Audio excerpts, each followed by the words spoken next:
প্রত্যেক ফিলিস্তিনির জীবন অমূল্য। বাংলাদেশ অনতিবিলম্বে সম্পূর্ণ যুদ্ধবিরতির আহ্বান জানাচ্ছে।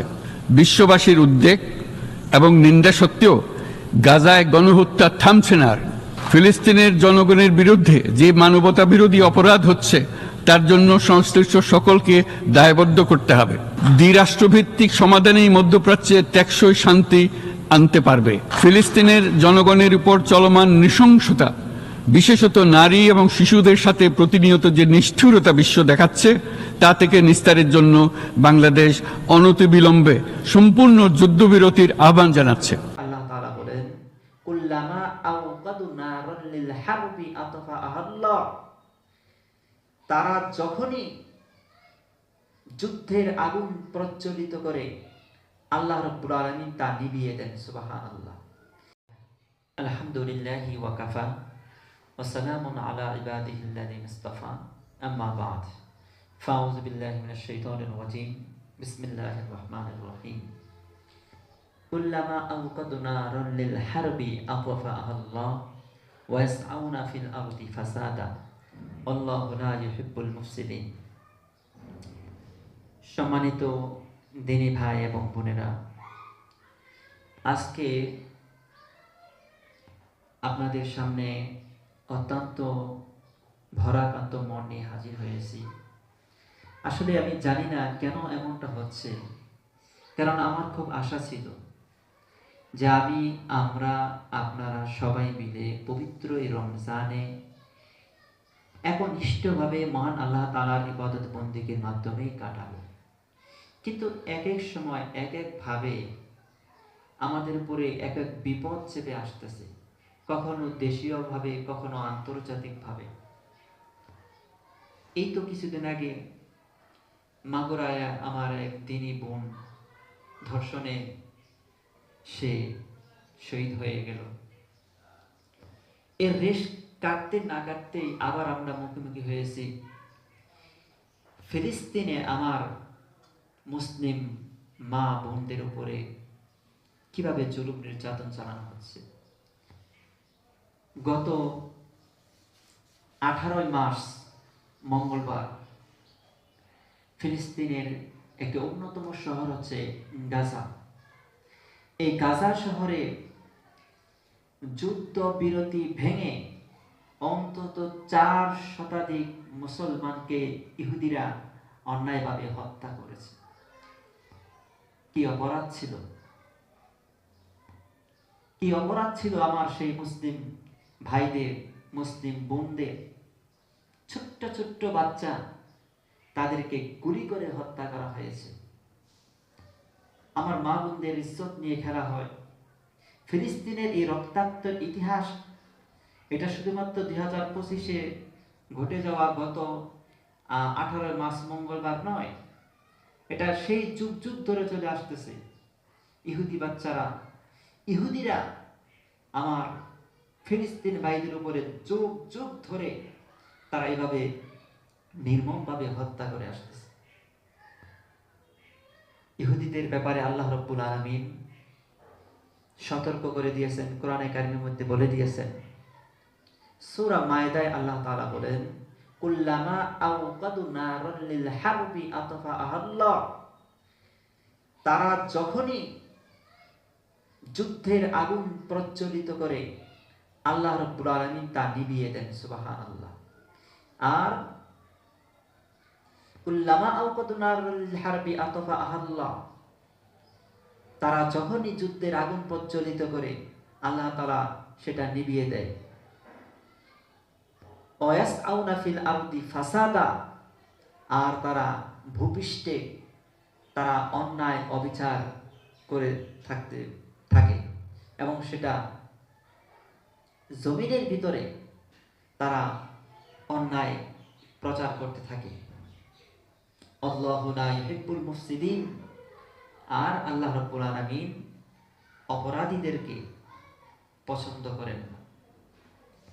ইহুদিরা সেই যুগ যুগ ধরে, সেই বনি ইসরাইল থেকে শুরু করে নবী মুহাম্মদ রাসূলুল্লাহ সাল্লাল্লাহু আলাইহি সাল্লামের সময়ও তারা মুসলমানদেরকে অন্যায়ভাবে হত্যা করেছে। ফিলিস্তিন বলেন, বসনিয়া বলেন, চেচনিয়া বলেন, রাশিয়া বলেন, এরপরে চীনে বলেন, বার্মায় বলেন, প্যালেস্টাইন, কাশ্মীর, সব জায়গায় মুসলমানদেরকে পাখির মতো গুলি করে হত্যা করা হচ্ছে। এই কঠিন পরিস্থিতিতে আল্লাহ রাব্বুল আলামিন সতর্ক করে দিয়েছেন। আল্লাহ রাসূল সাল্লাল্লাহু আলাইহি সাল্লাম, বুখারী বর্ণনায় এসেছে ইহুদিদের ব্যাপারে কি বলা হয়েছে শুনুন। আল্লাহুম্মা আহসিহিম আদাদা, হে আল্লাহ তাদের প্রত্যেককে গুনে গুনে রাখেন। ওয়াকতুলহুম বাদাদা, আর তাদের এক এককে হত্যা করুন। ওয়ালা তুবকি মিনহুম আহাদা, আর তাদের কাউকে ছেড়ে দেবেন না। ইতিহাস সাক্ষী যে দ্বিতীয় বিশ্বযুদ্ধের সময় হিটলারকে জিজ্ঞাসা করা হয়েছিল, হিটলার সে 60 লক্ষ ইহুদিকে হত্যা করেছিল।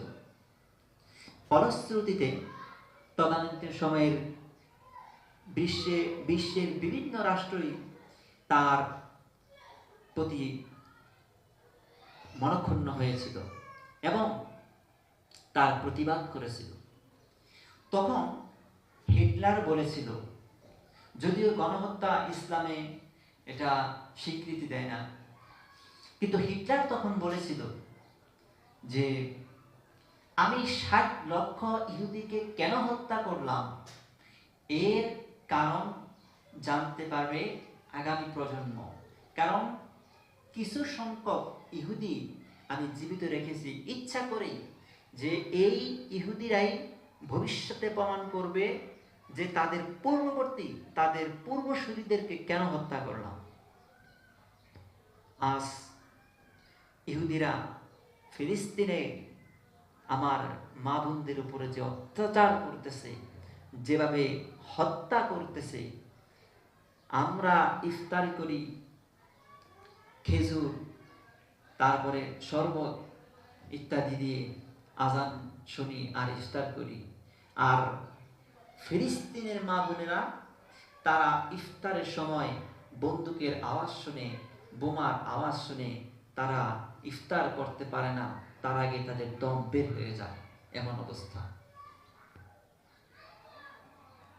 সর্বশেষ পাকিস্তানের সাবেক জাস্টিস আল্লামা তাকি উসমানী দামাত বারাকাতুহুম, এই ব্যাপারে তিনি একটি ব্যক্তিগত স্টেটমেন্ট দিয়েছেন।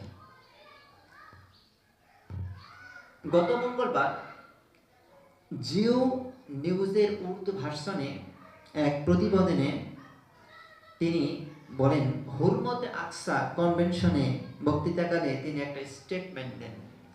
তিনি বলেন, আমার অভিমত হচ্ছে যে যারা নফল উমরা করার ইচ্ছা পোষণ করেছে, তারা নফল ইবাদত, নফল উমরা না করে এই মুহূর্তে তাদের টাকাগুলি আমার বোন, ফিলিস্তিনি ভাই বোন, তাদের পিছনে যদি খরচ করা হয়, তাদেরকে যদি দান করা হয়, তাহলে আল্লাহ তাআলা আরো বেশি তাদেরকে সওয়াব প্রদান করবেন।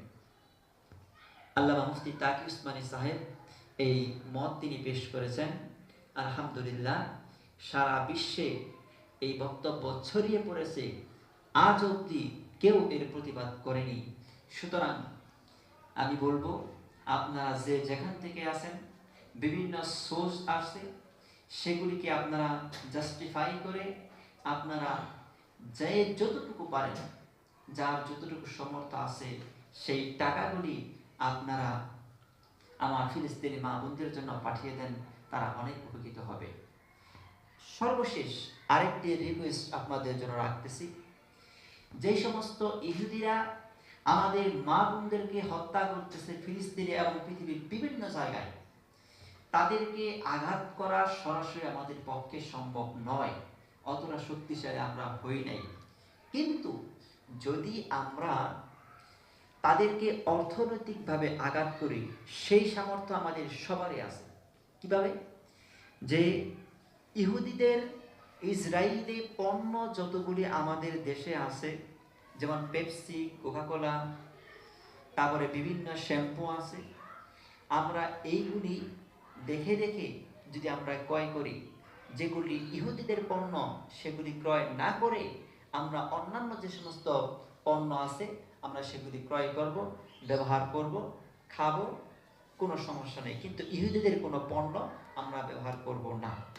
এইটা যদি আমরা করতে পারি তাহলে ওদের অর্থনীতিতে এমন ধস নেমে আসবে যে ওরা পরবর্তীতে আর বন্দুক, গুলি, পিস্তল কেনার মতো টাকা পাবে না। আল্লাহ তাআলা আমার এই কথাগুলি সকলকে আমল করার তৌফিক দান করুক। আমিন ইয়া রাব্বাল আলামিন।